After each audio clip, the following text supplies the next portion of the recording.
ప్రకాశం జిల్లా అద్దంకి మండలం సింగరకొండలోని శ్రీ ప్రసన్నాంజనేయ స్వామివారి దేవస్థానంలో 71వ తిరునాళ మహోత్సవాలు ఘనంగా జరుగుతున్నాయి.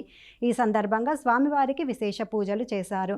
దేవస్థాన వేద పండితులు స్వామివారి మూల విరాట్టుకు పంచామృతాలతో అభిషేకించారు.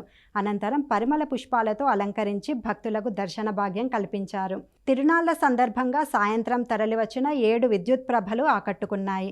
తిరునాళ్ల మహోత్సవాన్ని చూసేందుకు ప్రకాశం జిల్లాతో పాటు చుట్టుపక్కల జిల్లాల నుండి కూడా భారీగా భక్తులు తరలివచ్చారు.